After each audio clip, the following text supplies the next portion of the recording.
Bu arada arkadaşlar motosiklet sordum. O da 100 bahtı. Fakat ben risk almak istemedim. Yani motordan biraz çekilen birisiyim ben. Onun için takside gitmek daha mantıklı geldi.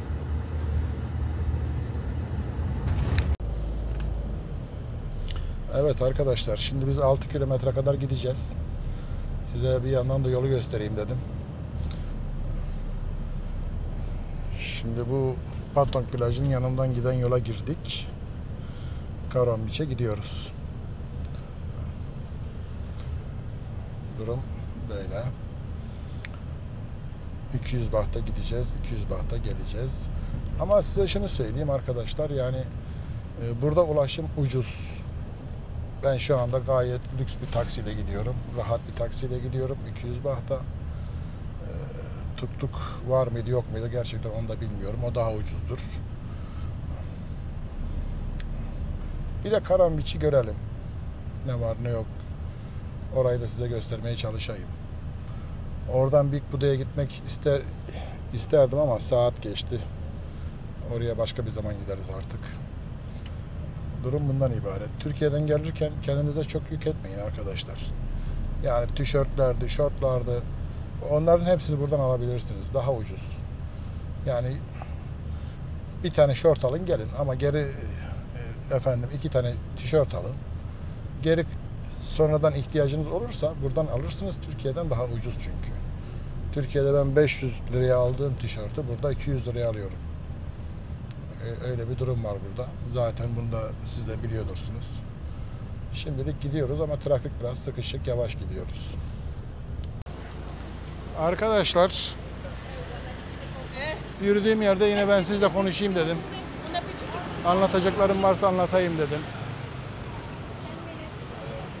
Şimdi demin ben taksiye bindim de yanlış anlama oldu. Ben Karon Beach'e gidecektim. Onlar beni Patong Beach'e getirdi. Ya zaten ben buraya yürüyerek gelirdim yani. Alakasız bir yere geldim. Gitmek istediğim yere gitmedim. Adam diyor ki sen diyor Patong dedin diyor bana. Abiciğim dedim Patong değil Karon diyorum. O zaman oraya gideyim dedi. 400 baht vereyim. 400 bahtmış orası. Ben de sinirlendim. Zaten saat geç oldu. Tamam dedim gitmiyorum. Burada kalayım. Oranın da burada bir farkı yok zaten. Orada plaj, burada plaj. Bu arada öğleden sonra saat 4 burada. Trafiği görüyorsunuz. Ya da göremiyorsunuz. Motorları görün o zaman. Trafiği göremiyorsanız.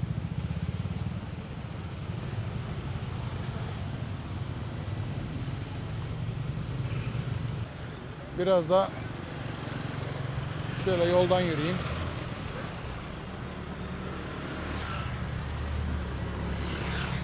Bugün benim burada son günüm sayılır. Yarın otelden çıkacağım. Bangkok'a gideceğim arkadaşlar.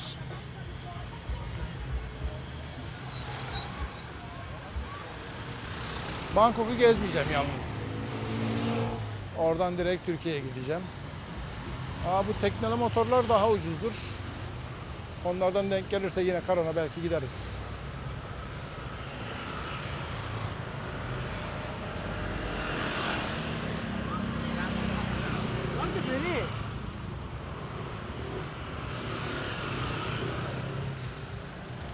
Şu kırmızılar tuk tuk değil de taksi olarak geçiyor arkadaşlar. Yani bunlar taksi sayılıyor burada. Bir de şöyle sarı taksiler var. Maalesef güneşe karşı yürümek zorundayım yine. Onun için şöyle çevireyim.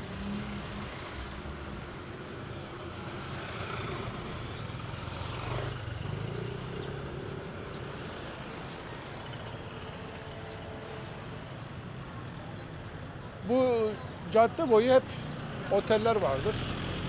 Buradaki fiyatlar biraz daha yüksek. Aslında ucuz olan otelle pahalı olan otel arasında 100-200 metre anca var.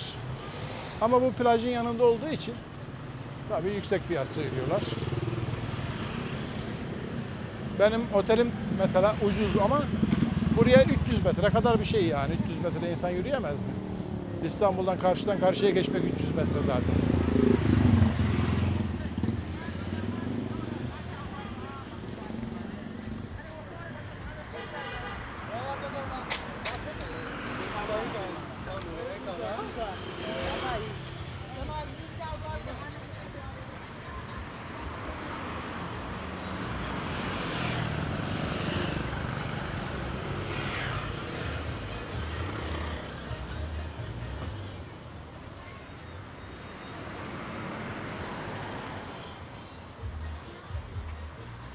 Bu motorları kiralayabiliyorsunuz arkadaşlar.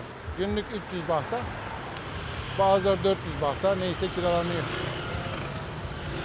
Motor ehliyetiniz varsa kullanabilirsiniz. Ama Türkiye ehliyeti burada geçmiyor. Ceza yersiniz. Buranın ehliyet olması gerekiyor. Zaten kiralamaktansa motor veya tuktukla bir yere gitmek daha mantıklı bence. Çünkü duyduğuma göre mesela motorda bir takım çizikler oldu diye ekstra para istiyorlarmış. O çizikler eskiden de olsa sen yaptın diyorlarmış. Öyle bir şey duydum yani. Yaşamadım ama o konuda dikkatli olun. En azından motor kiralarsanız videosunu çekin. Çiziği, kırığı bir şey var mı? En başta videosunu çekin yani. Sonuçta bunlar sizden para koparabilmek için her yolu denerler. Dünyanın her yeri de böyledir zaten. Turist para deposu olarak görülür. Turistten sende para vardır mantığı çalışıyor burada. Burada değil, bütün dünyada böyle. Türkiye'mizde daha beteri var biliyorsunuz.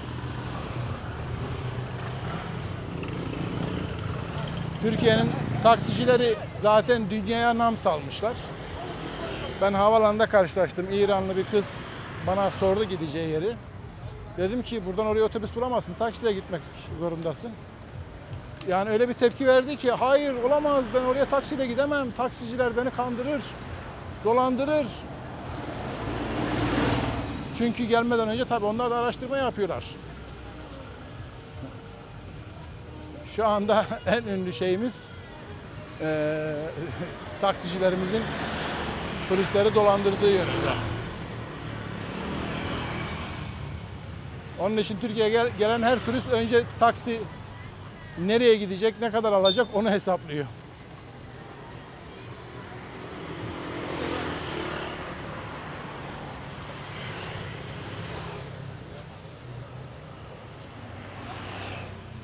Bu karşıda gördüğünüz iş yerlerinden bir sürü süs eşyası, giyim eşyası, hediyelik eşya alabilirsiniz.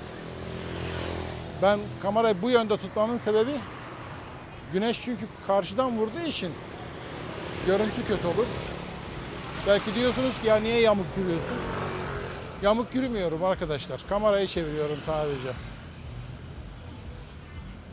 Mesela bura gölgeymiş.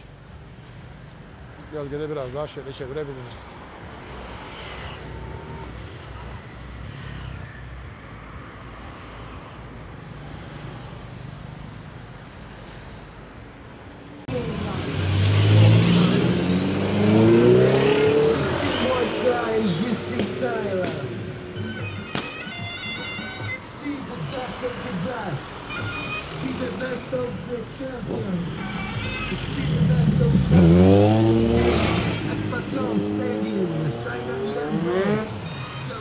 Karşıya geçmem lazım ama araçlardan fırsat bulamıyorum. Ha, şurada biraz yavaşladılar.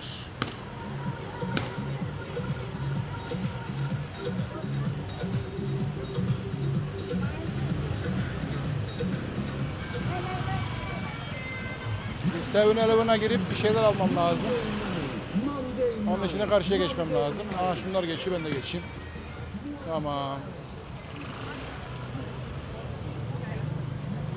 Oo, yine benim meyveciler burada. Tropikal meyveler. Seç, beğen, al. 100 baht. Evet, 100 baht görüyorsunuz. 60 bahta da var, 100 bahta da var. Seç, beğen, al. Tur satan yerler. Patong'un merkezi bura arkadaşlar. Burada aradığınız her şeyi bulursunuz. Şunlar taksi görevi görüyor.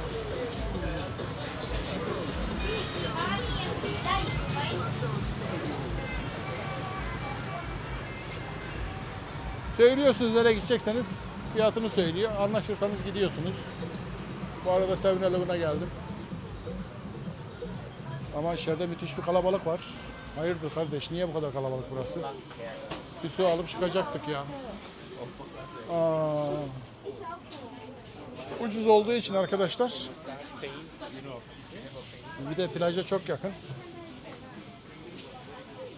Kalabalık olması da normal artık. Sıra bekleyeceğiz. Ne yapalım? Temel ihtiyaçlarınızı buradan karşılayabiliyorsunuz. Mesela ben su alacağım için bakın burası su reyonu. 14 bahta 1,5 litre su alabiliriz. Şöyle bir dolaşayım, hem bir serinleyeyim. Burası iyiymiş, soğukmuş. Şunlar bizdeki Lay's'in Tayland versiyonu.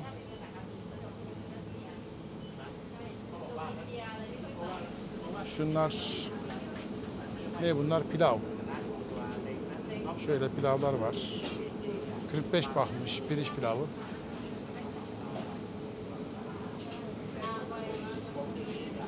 Küçük, daha küçük pilavlar var. 15 baht. Hazır alıp yiyebilirsiniz. Burada karnınızı doyurmak kolay. Sosisler var. 39 diyor, 42 diyor. Şu sosislerden bahsediyorum. Yani kabaca şöyle bir fiyatları göstereyim dedim size. Bakın şurada meyve suları gibi bir şeyler var. Enerji içeceğine de benziyor. Latte yazıyor üstünde. Yine şunlar sanki ayran gibi bir şeye de benziyor bunlar ya. Fiyatları 25'miş. Karşıda gördükleriniz. Burada salata türü bir şeyler var. O da 25. Yani ortalama salata, pilav, içecek derken 100 bahta karnınız doyar burada. Evet. Uzun uzun fiyatları çekmek istemiyorum. Moraliniz bozulabilir. Mesela Frickles bunun ikilisiymiş mesela şunlar. Fiyatı nerede yazıyor bunun? 118 baht. O 118 bahtmış gösterdiğim. Bu kadar yeter arkadaşlar. Suyumuzu alıp çıkalım.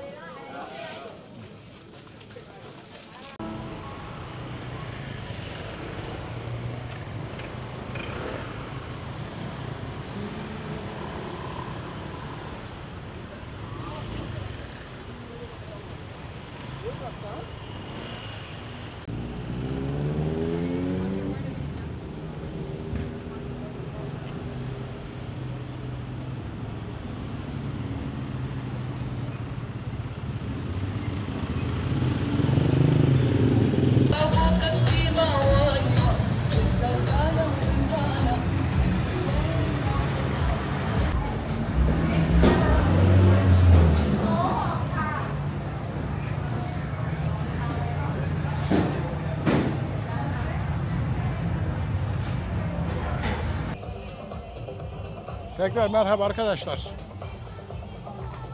Biraz da şu yöne yürümeye karar verdim. Tekrar merhaba dememin sebebi az önce bir video kapatmak zorunda kaldım da.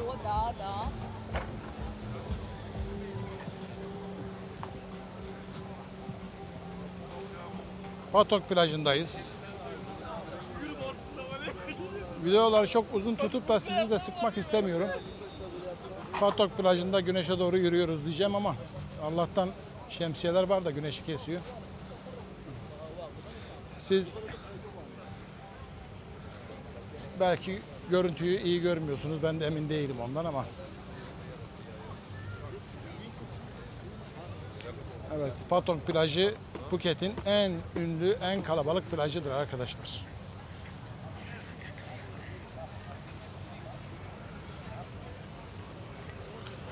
Saat burada 17:30 civarı. Görüyorsunuz kalabalığı. Zaten öğle sıcağında da denize girilmez. Evet, ben nereden gitsem, nereye gitsem insanların yanından da geçmek zorundayım ama ne yapsam, ne etsem sayın seyirciler. Şu yöne mi gitsem? Bu arada çekimde miyim? Evet, çekimdeyim. Ben bazen kamerayı açıyorum da çekime basmadan devam ediyorum. Böyle bir huyum var benim. Sonra bir bakıyorum ki hiçbir şey çekmemişim. Paraşütümüz iniyor.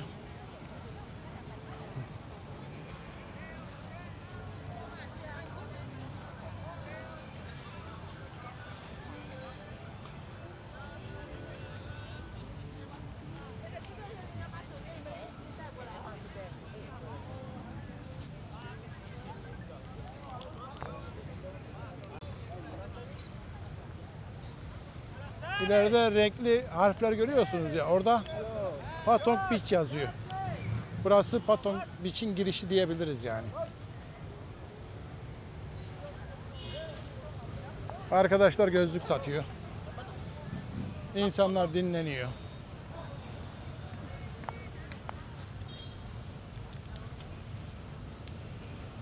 Arkadaşlar ben bir hata yaptım. Onu size anlatayım. Komik bir olaydı. Şimdi benim otelimden burası 200 metre. Fakat dedim ben bugün Patong plajına gitmeyeceğim. Caron plajına gideceğim dedim kendi kendime. Tamam, güzel. Orada tuk-tuk benzeri taksiler var. Onlara Caron diyeceğime Patong dedim. Arkadaşlar şöyle bir taksiye bindik. 200 baht dedi, yani 200 baht. Patong Beach'e bununla gideceğiz. Aslında ben tuk-tuk olarak düşündüm ama beni taksiye bindirdiler. Fiyatı da uygun, yani 200 baht gayet uygun. Bu abimiz beni 6 kilometre uzaklıktaki Patong Beach'e götürecek. Yani söylemek istemiyorum ama 200 baht yani uygun. Ama Türkiye'de bir taksiye binseniz. Patong Beach. Patong Beach, yes. Patong Beach. Tekrar sordu. Yanlışlık olmasın. Farkında değilim ama öyle dediğimin. Ne kadar dedim? 200 baht dediler. Aslında ucuz geldi çünkü Caron plajı uzak. İyiymiş dedim ya. Fiyat dedim uygunmuş. Abiciğim bir de güzel bir taksiye bindirdiler beni. Allah Allah. Yani 200 bahta lüks bir taksiyle Caron'a gidiyorum. Bu arada güneş geliyor ya. Ben şuradan bir döneyim en iyisi. Adam gidiyor. Bir ara sokağa girdi. Yani normalde doğuya doğru gitmesi gerekirken o sokaktan batıya döndü. Allah Allah dedim ben ya, ben mi acaba bilmiyorum. Hani bir yerden dönüp öyle mi gidecek acaba diye düşündüm. Abi 200 metre geldik. Abi diyorum da hanımlar da izliyordur tabi. Neyse kusura bakmayın. 200 metre geldik. Adam durdu. Dedim bırak Caron. Yani Caron mu? Öyle dedim yani. Patong'a geldik. Sen dedi şey dedin. Patong dedim bize dediler. Şoför öyle dedi yani. Ya yok dedim ben Caron'a gideceğim. Dediler ki bize Patong dedim, biz de buraya getirdik. Zaten şüphelenmiştim, bu kadar ucuz olamaz demiştim kendi kendime. Neyse uzatmadım, ben 200 bahtını verdim. Bilmeden önce de video çekmiştim. Yani hata bende mi onlarda mı diye. Maalesef hata bendeymiş arkadaşlar. Orada bir kelime hatası yapmışım. Patong demişim. Ya Patong 200 metre kardeşim. Yani yürür giderim ben oraya. Ama işte hata bende. Adamlara Patong demişim. Bunlar da zannetmiş ki bu ne kadar zengin bir turist. 200 metre yürümüyor da taksiyle gidiyor. Herhalde öyle demişlerdir. Önemli değil. Çıkacak para cepte durmazmış. Şansımıza yine Patong plajı çıktı yani. Ki daha önce defalarca geldim.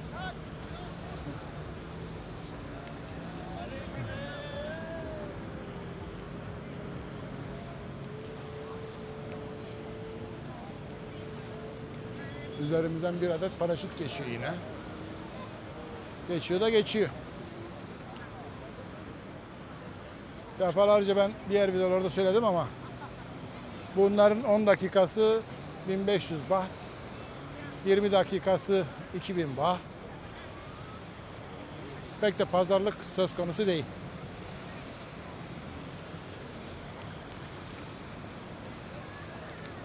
Burada belli bölgelerde insanlar yoğun olur. Çünkü neden? Paraşüt iniş ve kalkış yerlerine girmek yasak. Orada güneşlenmek yasak. Çünkü bir kaza olabilir. Oraları ayırmışlar. O bölümü boş tutuyorlar.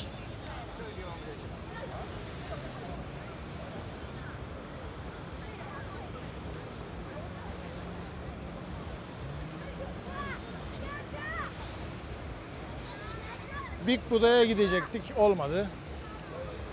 Yani olmadı derken gitmek istemedim ben. Çünkü ben buraya eğlenmeye geldim, yüzmeye geldim. Buda'yla ne işim var öyle değil mi? Buda'ya gideceğime paraşüte binerim. Jet ski'ye binerim. Eğlenirim yani, onu demek istiyorum.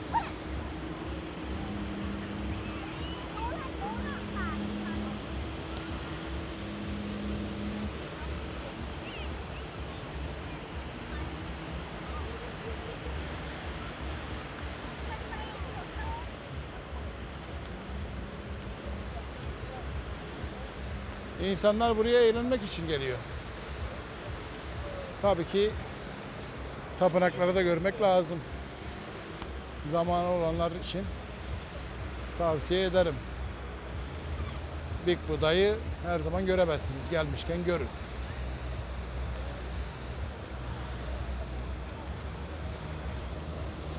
Adaları söylememe gerek yok zaten. Onları zaten görmeniz gerekiyor. James Bond'u, P.P.'yi, Kohaland'ı. Ada turlarına mutlaka katılmanız gerekiyor.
Arkadaş paraşütü indirmeye çalışıyormuş.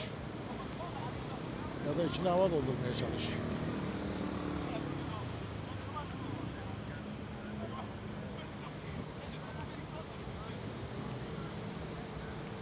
Müşteri bekliyor herhalde.